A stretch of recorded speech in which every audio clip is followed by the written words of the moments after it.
السلام علیکم ویورز، میں ہوں مریم اسماعیل اور آپ دیکھ رہے ہیں فہم دین و دنیا۔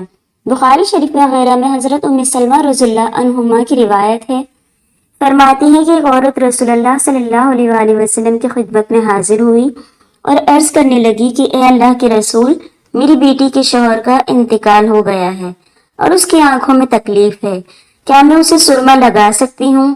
تو رسول اللہ صلی اللہ علیہ وآلہ وسلم نے فرمایا کہ نہیں۔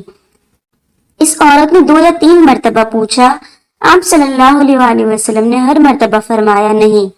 اس کے بعد رسول اللہ صلی اللہ علیہ وآلہ وسلم نے فرمایا کہ شرعی عدت 4 مہینے 10 دن ہی ہے، اور تم عورتیں زمانہ جاہلیت میں شوہر کے مرنے پر سال پورا ہونے پر مینگنی پھینکتی تھی۔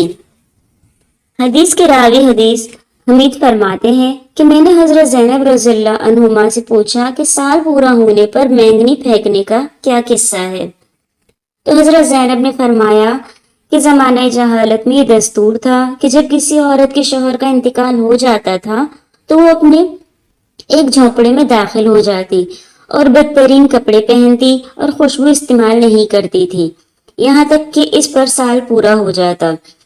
پھر کوئی جانور، گدھا یا بکری یا پرندہ اس کے پاس لایا جاتا اور وہ عورت اس جانور سے اپنی شرمگاہ رگڑتی تو اکثر دفعہ یہ جانور مر جاتا۔ پھر وہ عورت باہر آتی تو اسے اونٹ کی مینگنی دی جاتی تو عورت اسے پھینک دیتی۔ اس کے بعد وہ عورت خوشبو وغیرہ جو چاہے استعمال کرتی۔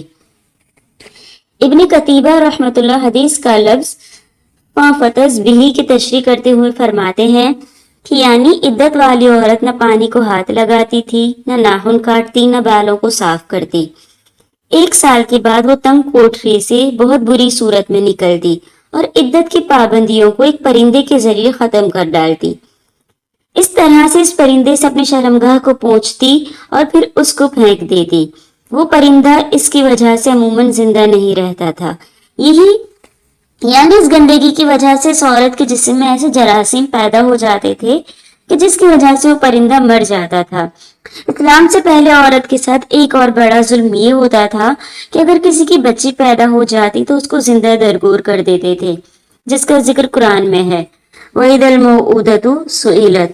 ایک صحابی حضرت صوصہ بن ناجیہ رضی اللہ عنہ، وہ اسلام لانے سے قبل زمانہ جاہلیت کا اپنا ایک واقعہ بیان فرماتے ہیں کہ زمانہ جہالت میں میری 2 اونٹنیاں گم ہو گئی۔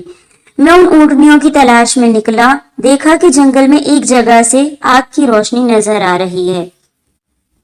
میں وہاں پہنچا تو ایک آدمی بیٹھا ہوا ہے۔ میں نے اس آدمی سے اپنی اونٹنیوں کی متعلق پوچھا تو اس نے کہا کہ ہاں، وہ اونٹنیاں دیکھی ہیں اور ان اونٹنیوں کی وجہ سے ہمارا گزر بسر ہو رہا ہے۔ اس دوران اس کے خیموں سے آواز آئی، بچی پیدا ہوئی ہے۔ تو اس آدمی نے کہا کہ اگر بچہ ہوتا تو اس کو پالتا، لیکن بچی ہوئی ہے تو اس کے لیے گھڑا کھودتا ہوں اور اس کو دفن کرتا ہوں۔ تو حضرت صوصہ رضی اللہ تعالی عنہ فرماتے ہیں کہ میں نے اس آدمی سے کہا کہ وہ 2 اونٹنیاں بھی تمہاری اور یہ اونٹ جس پر میں سوار ہو کر آیا ہوں یہ بھی تمہارا، اور اس بچی کو دفن مت کرو، مجھے دے دو، میں اس کی پرورش کروں گا۔ چنانچہ اس آدمی نے وہ بچی مجھے دے دی، اور اس کے بعد جب بھی مجھے کسی کے بارے میں پتا چلتا کہ وہ اپنی بچی دفن کرنا چاہ رہا ہے، میں 2 اونٹنیاں اور 1 اونٹ اسے دے کر بچی لے لیتا۔ اس طرح میں نے 360 بچیاں بچا لی۔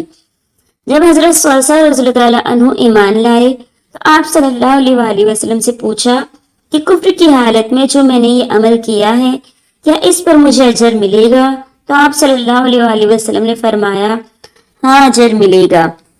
اللہ پاک کہنے سننے سے زیادہ عمل کی توفیق عطا فرمائے، آمین۔ اگر آپ کو میری ویڈیو اچھی لگی ہے تو ویڈیو کو لائک، کمنٹ اور شیئر کرنا نہ بھولیے گا۔ چینل کو سبسکرائب کریں۔ ملتے ہیں نیکسٹ ویڈیو میں، تب تک کے لیے اللہ حافظ۔